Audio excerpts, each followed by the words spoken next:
Today we're going to be looking at house building, and if we take our minds back, it doesn't seem that long ago, but actually it was in March.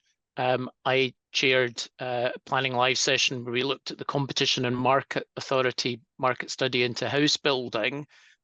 If you didn't see that one, it's available on our website. Check it out. It's very interesting because it's the interaction between, for instance, planning and having a competitive marketplace. And it's quite interesting moving out of just the planning realm and seeing how it fits in with what else is going on.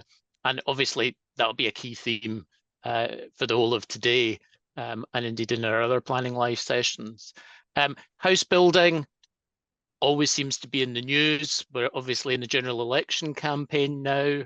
I was thinking, gosh, it's only just started. We've got until the 4th of July. How are we going to just keep any interest at all? It just feels like it's going to be a long slog. But housing, understandably, key issue. It's going to be very interesting to see what details, if any, we get from the parties as the campaigning continues. I imagine there's going to be an element of holding announcements back so that they can try and keep us interested throughout the campaign rather than telling us everything all at the beginning. But we'll see.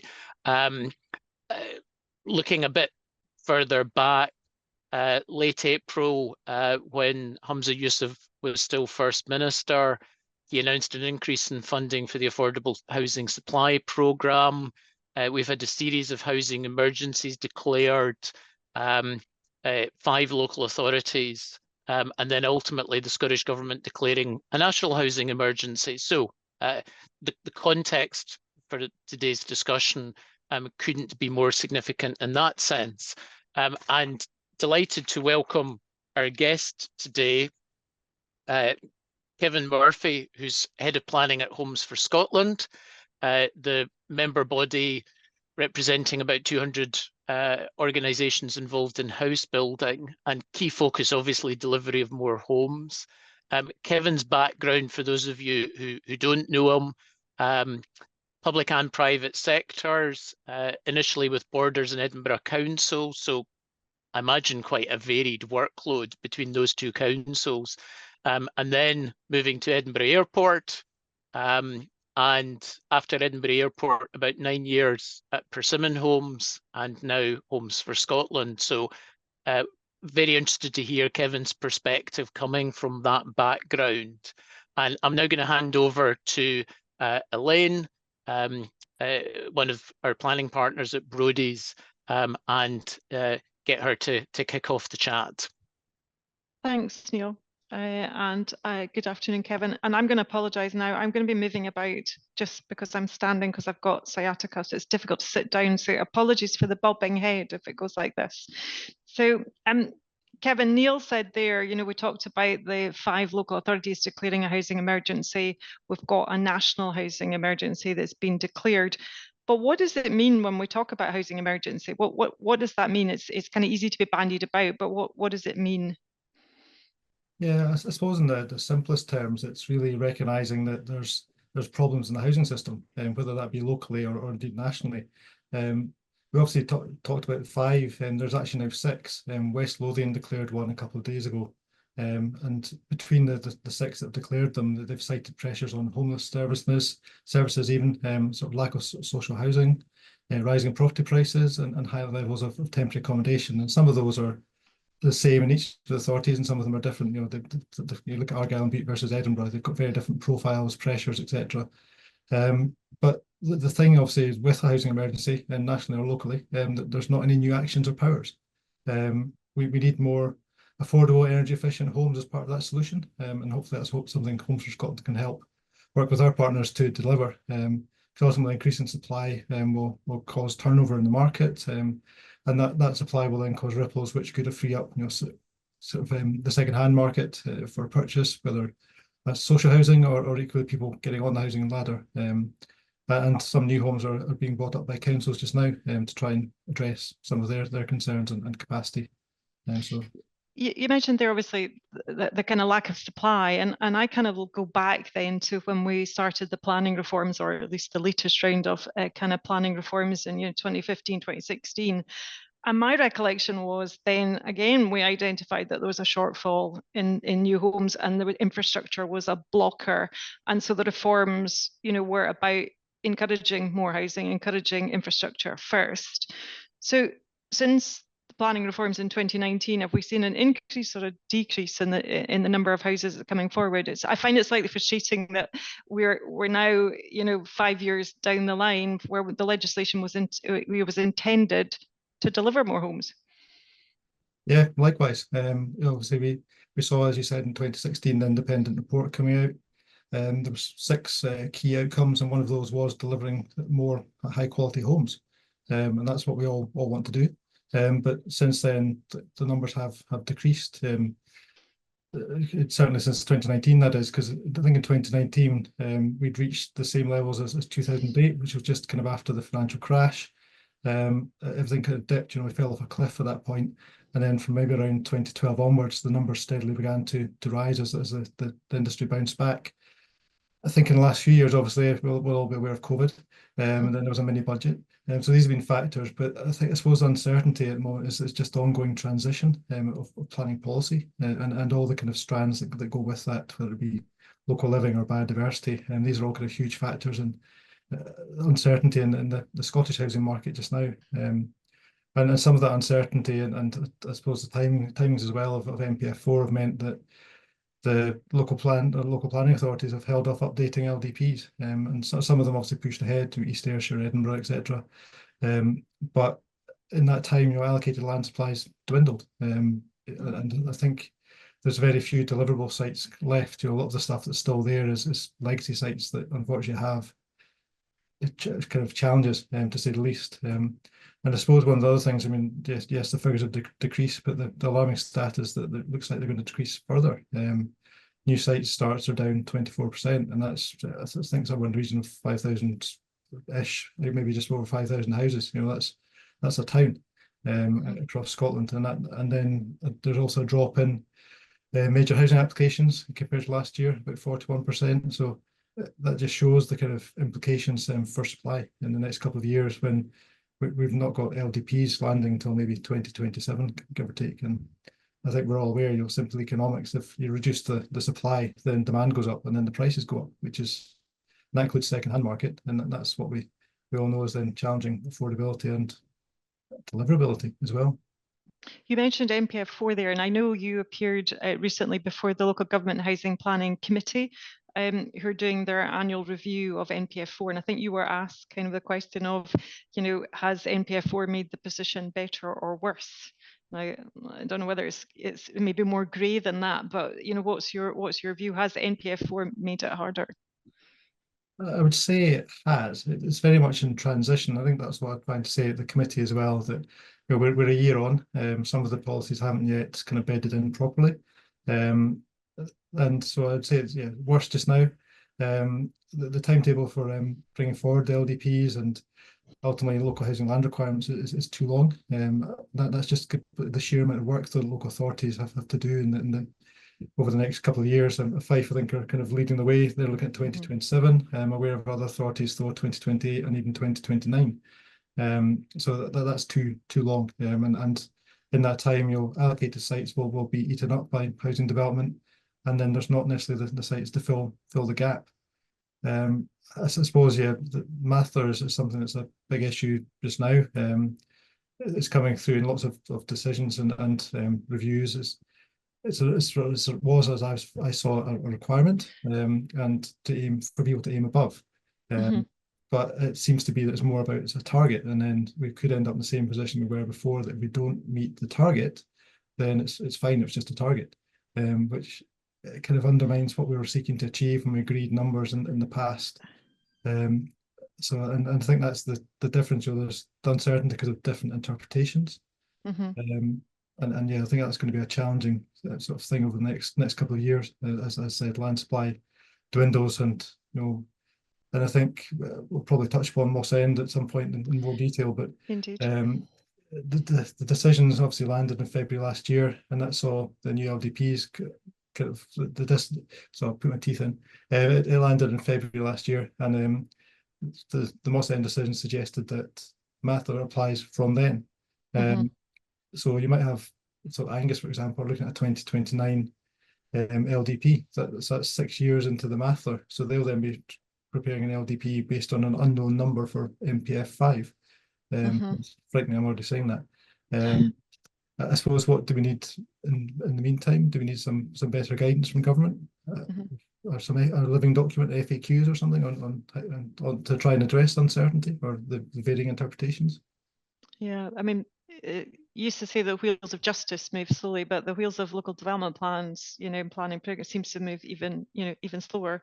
As you say, the fact that it's so far out, and that's always been a criticism previously with local development plans, that the data that they proceed on is out of date by the time that you get there, and then you have to have updated kind of housing audits. We've had 1, 2, or 3 even by the time you've prepared the basis of it.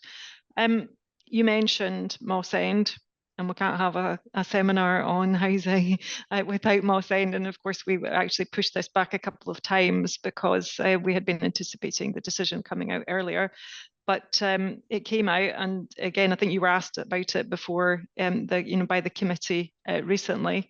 Having had a little time to consider the decision, in detail, what do you think that means for us in terms of, we're sitting in a housing emergency, and then we get the Mossend decision, which says, as you say, that policy 16F applies, and the Matler is applied from February, last year.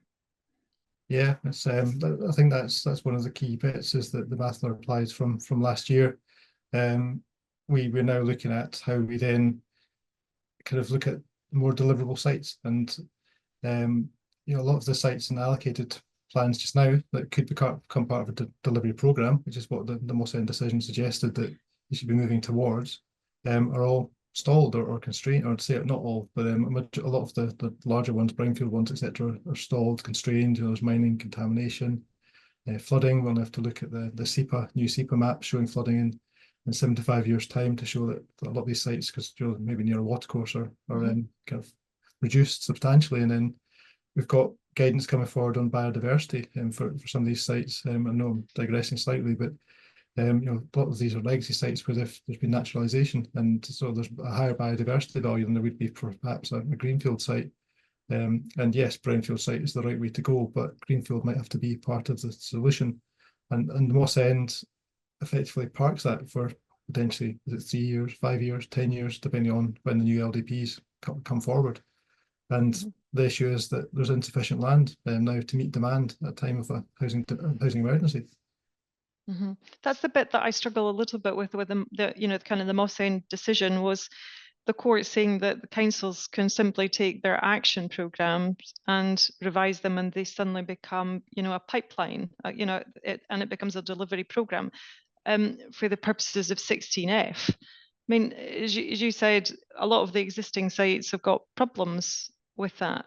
What are you envisaging will happen as part of that review for them to become a delivery pipeline? I'm hoping that, so maybe now, that councils can actually start assessing the existing sites just now, so that some I know I'm aware of North Lanarkshire, for example. They're looking to write out to all the existing landowners and say, is your site still up for housing? Do you have a house builder lined up? So really trying to put the feelers out. So they're then doing their call for ideas, I think, in about 6 to 7 months, so that in a year's time they'll have a better understanding if those sites in the housing land audit are actually deliverable alongside any potential new supply that could fill the gaps. And I think they need a very much a robust site assessment. That's what that's one of the actions of councils, is now obviously to look at that. But if it's a few years before that happens as part of the LDP, then there's certainly that challenging period where there's just that lack of sort of deliverable housing land.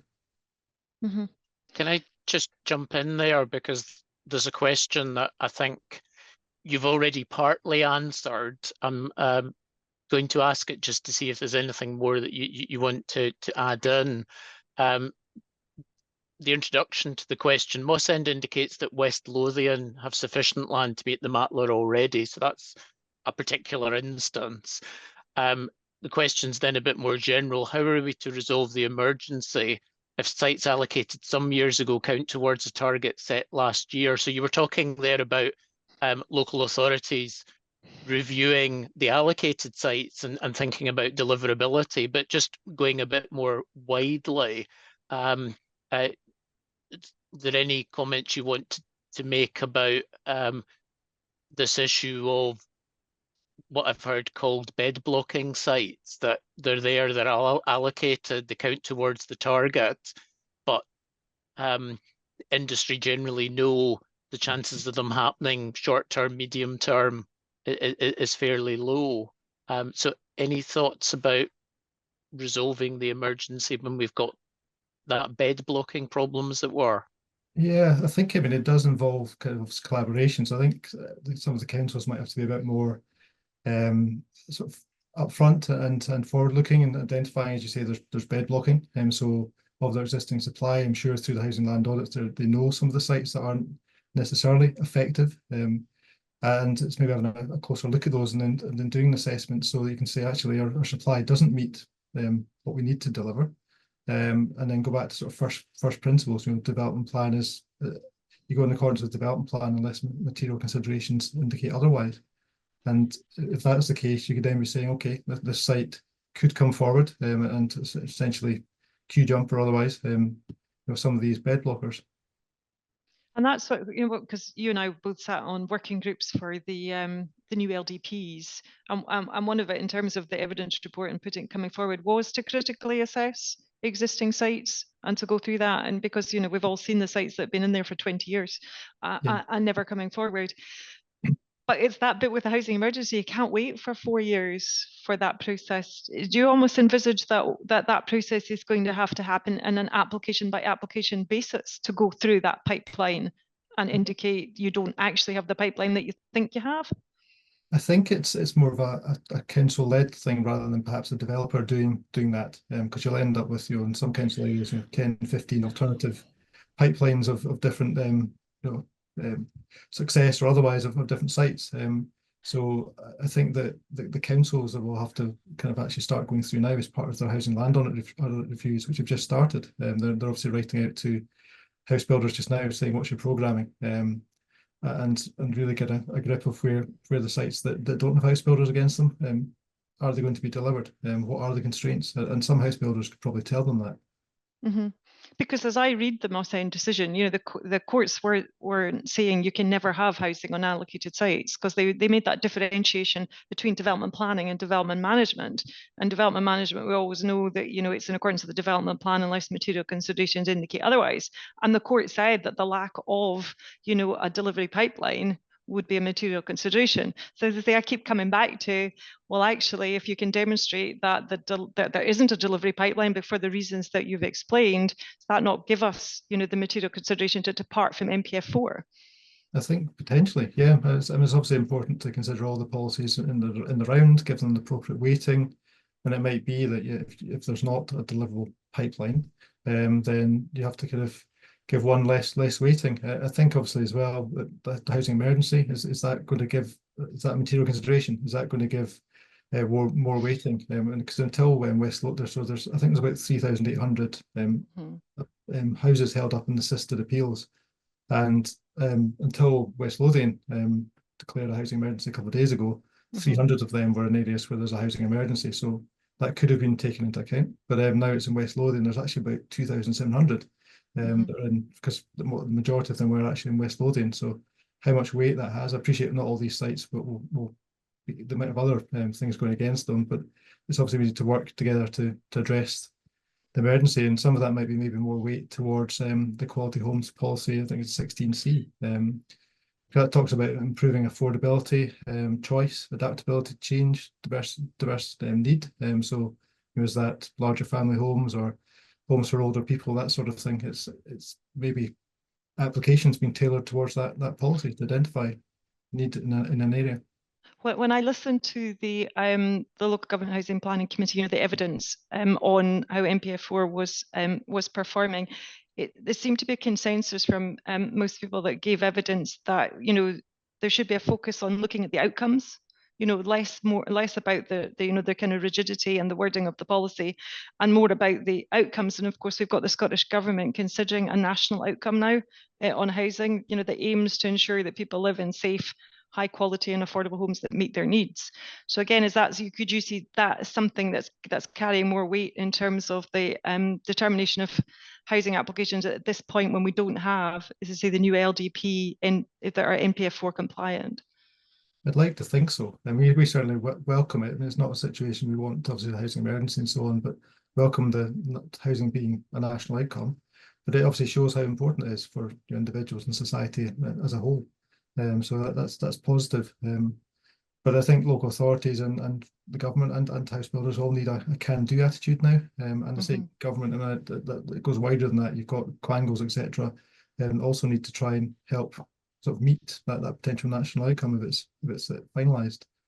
We have members obviously coming to us with different issues every now and again that they're facing, and often it's issues with engagement from consultees. The planners' hands are tied because they can't get the information out of consultees. So perhaps national outcome on housing will speed up those responses. Hopefully. A couple of questions.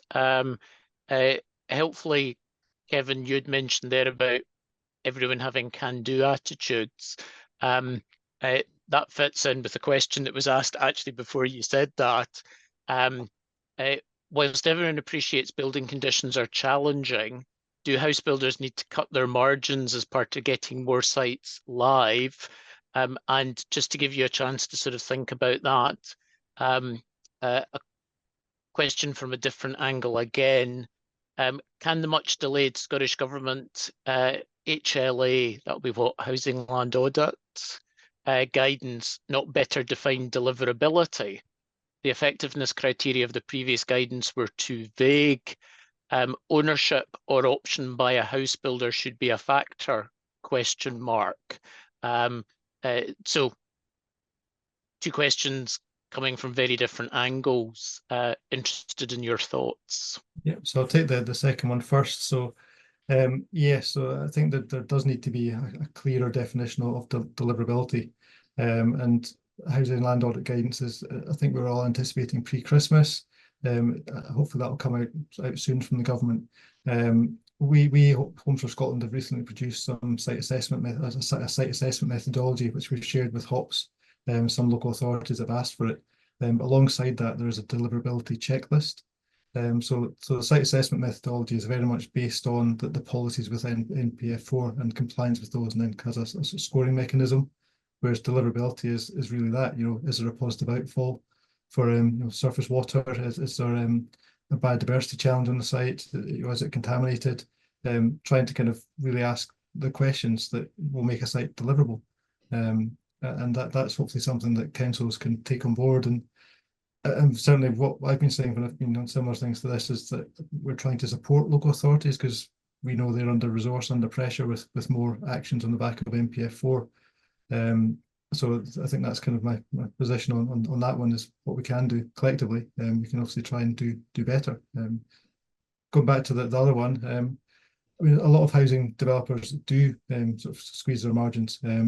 I think some people might kind of gasp, but I mean, profit shouldn't be a dirty word. House builders obviously have to make money, otherwise they wouldn't exist. But unfortunately, some house builders have gone to the wall in the last couple of years, big and small, because they've not been profitable enough, unfortunately. So I'm sure there's other reasons, but it's a case that house builders will take the right sites in the right places where they'll sell houses, and sometimes will squeeze their margins because they know they need to get more sites to feed the machines, whether they're small or large. The at the committee, you were asked if there were any measures that you'd like to see the Scottish Government introduce to help address the housing emergency. Have you got any thoughts on that? I think it was obviously important that they took the first step of declaring an emergency, and it's now about action. I suppose the small matter of a general election has thrown a bit of a spanner in the works, Because I think obviously with Purda coming up, John 20 they're not going to be able to kind of talk about the plan for government, and then when they come back, they're pretty much then going on recess. So I think behind the scenes they really need to start kind of thinking about what they can do. I've touched upon obviously the delay between now and delivering new LDPs, and the fact that there's not an adequate land supply in the meantime. So I think there could be a case for some sort of I don't know, letter from Scottish Government setting out what we can do in the interim, or perhaps some interim guidance for shortfalls on housing land supply, and that will go against obviously policy sort of F 16F. But at the moment, 16F is more when you're over delivering. It's more like at the moment it's the shortfall. So perhaps there could be something where if there's a shortfall identified in the housing land audits over a 2-year period, then the council look at bringing sites forward. Could you be talking about a presumption in favour of housing when you don't meet your targets, like they have in England, where there's an incentive? There's an incentive on achieving it. So if the Mattlers are a target, and you're not achieving your target, we had the tilted balance, and obviously that was kind of swept away with NPF4, and then we're now in kind of deeper trouble than we were before. But it appears to me that that's kind of where you seem to be kind of going back to. Yeah, I mean, obviously going back to the independent panel of 2016, it was more high quality homes. We've recently lost the presumption in favour of sustainable development. Perhaps that needs to come back. That was something the CMA recommended. But yeah, house building should perhaps become the golden thread kind of weaved into sort of policies and actions to ultimately lead to delivery. It would certainly be a good thing, and we've done similar obviously with the nature crisis or climate change. We've certainly NPF4 I suppose the focus of that changed on the back of those. Yeah, and it's back to, as you said before, you look at the development plan as a whole and you balance competing policies and you put more weight, on, and you mentioned biodiversity, but actually, in a certain circumstance than the housing one and the need and all, as you said, the different other parts of policy 16 that should carry more weight in those circumstances. It seems to me that that's what local authorities are going to have to start doing if we're going to be addressing the housing emergency between now and having the actual allocated sites coming forward in LDPs. Yeah, I agree. I mean, no sites is ever perfect. There's certainly sites where you might have to kind of not necessarily park something, but take a lesser approach in terms of what you can achieve on it. And I think what we maybe need as well is proactive councils. So up north, you're possibly aware that the Highland are looking at they've got the Freeport coming and the sheer number of jobs, but there's not adequate housing sites. They're just about to approve the Innermore Firth LDP. So as an approach, because approving that, the allocated sites won't deliver. So they're looking at the master plan consent areas, which the Scottish Government have obviously just shut the consultation on, but they're looking at bringing those forward to try and deliver additional housing. So perhaps councils could be proactive if they know that there's going to be a shortfall, then perhaps look at some other mechanism to deliver sites out with the LDP process, in the sense that they don't have to be allocated sites. Well, it's an interesting one, because I'm going to digress then, because does a master plan consent area not need to be an allocated site? There's not need to, and it's bringing forward the allocated site more quickly by removing the need for consenting. So my understanding, certainly in Highland, is that they've got 5 sites earmarked, and none of them will be allocated in the new LDP. So you could, in theory, select sites and work with the landowner and the developer to deliver a site for housing. And so it might be more, the council might have more control perhaps over the development of that site if it wasn't allocated. That's, to me, seems to be circumventing the LDP process by bringing forward. I'm going to bring Neil in here because he's master plan consent expert. Because I viewed them as being allocated. I was just waiting for that. It hadn't occurred to me. I don't remember anything saying it has to be an allocated site, but I couldn't rule it out because I wasn't kind of looking at it through that lens.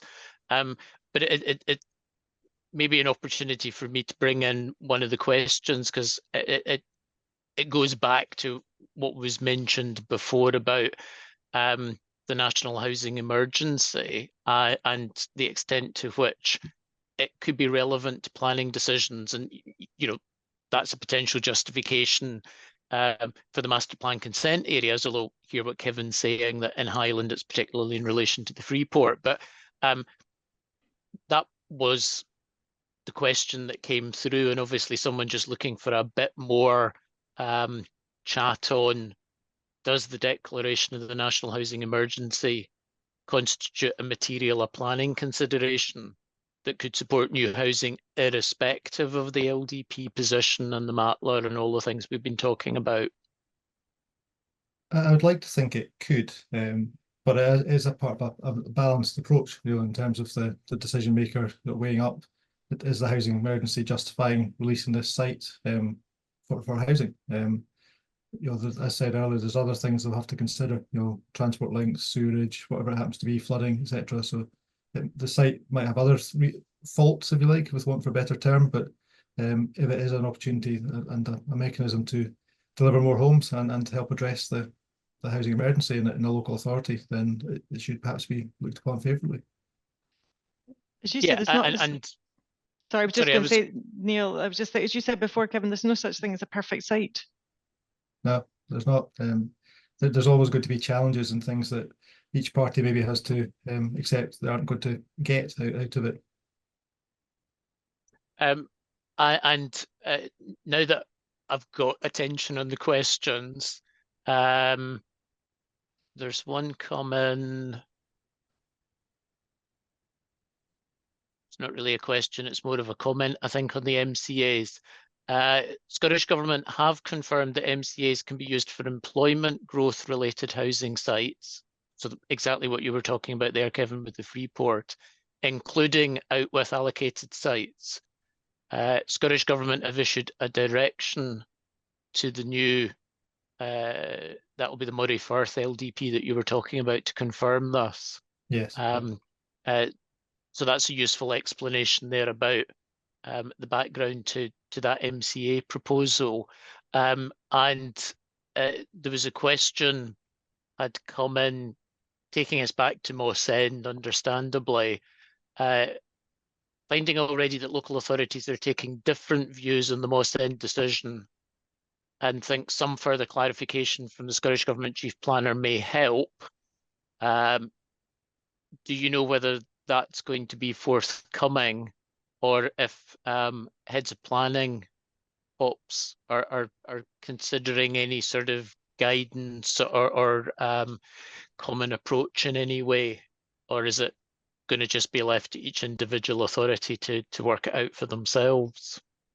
I think I'm not aware of anything, but I think it would be beneficial if something was to come out, either as I suppose a chief planner's letter, or perhaps, as I touched on earlier, some sort of maybe a living FAQ document that, because as we go through the system, there's going to be lots of new issues popping up and questions that maybe need an answer that everybody can then refer to.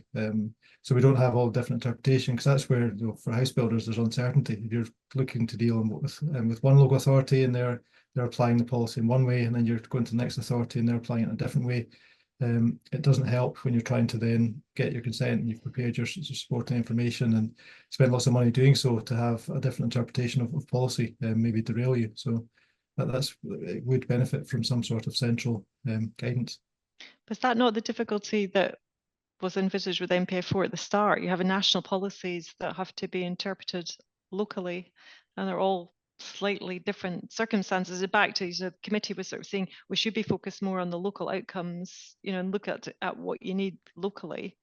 Does that not allow? Were they not envisaging that MPF4 would be slightly flexible to adapt? You know, we've got 20-minute neighbourhoods that mean different things depending on where you are in the country. I think it was to be sort of interpreted flexibly locally, but I think the LDPs were to be that kind of interpretation document, if you like. And the fact that we're, as touched upon, 2-3 years, if not more, away from all these landing, what happens in the interim? We continue to struggle for sites, like deliverable sites. So, if we can do something in the meantime. Do you think that maybe the Scottish Government's waiting until the challenge period is over? You know, Mossend still in the challenge period, is it just? I think it is just. I think it's maybe today or tomorrow. So yeah, perhaps on Monday it'll all become clearer.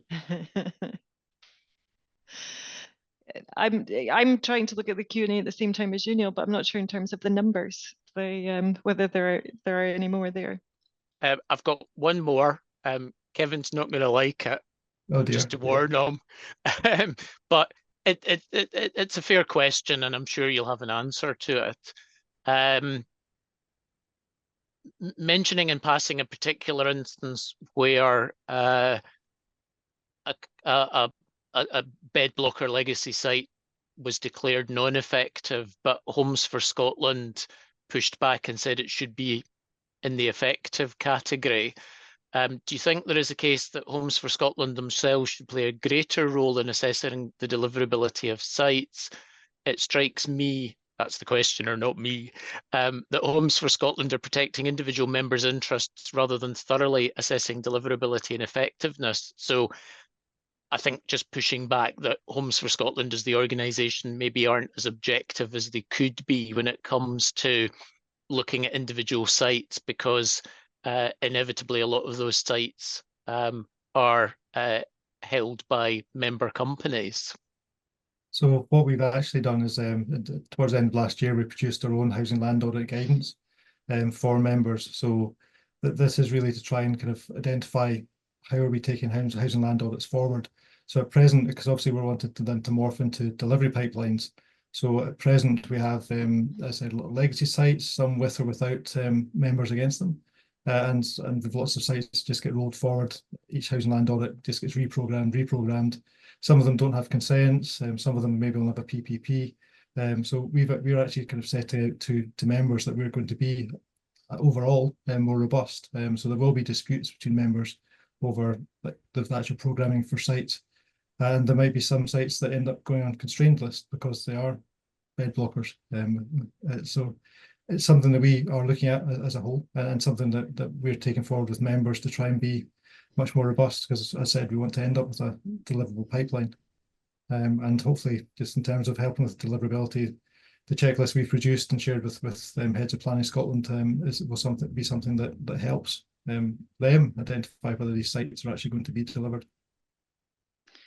I've got two kind of final questions from me. There may be others, but I suppose, what are your asks of local authorities, you know, in this intervening period, and what are Homes for Scotland's asks, or, you know, in the lead up to the UK elections? You know, what are you going to be doing to highlight, you know, the key issues for the industry to all the different parties?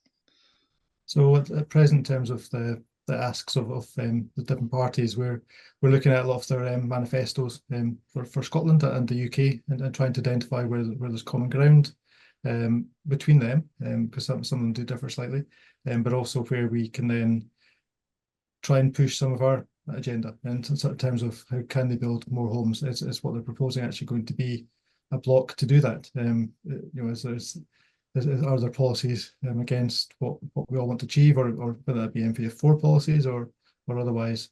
But I think, you know, as I've touched on before, it's all about collaboration now. So I think, you know, working with local authorities to bring forward sites, and it's not just, as I said, local authorities, it's the other stakeholders. So the SEPAs, the transport bodies, whoever it happens to be, to try and not just have we object and not really give reasons. It's then actually we object, but if you did X, Y, Z, we can perhaps, you know, remove that objection. So it's trying to get things going forward positively, and I think that's key. It's just collaboration and something we keep saying as well is that we're keen to work with local authorities to you know, short-term working groups or similar, to try and help them, because there's lots of situations where I'm aware of Midlothian, I think they've now got 5 local development plan planners, but for the last LDP they had 8, so there's less resource but more tasks, so it's extremely challenging. But if we can do some heavy lifting and work with them, small groups of local, you know, representatives from local authorities or otherwise to create solutions, then we'll try and do that. And you've done obviously the recent work in terms of the housing needs and demand assessment, trying to, you know, kind of look at ways of really understanding the need in each of the areas.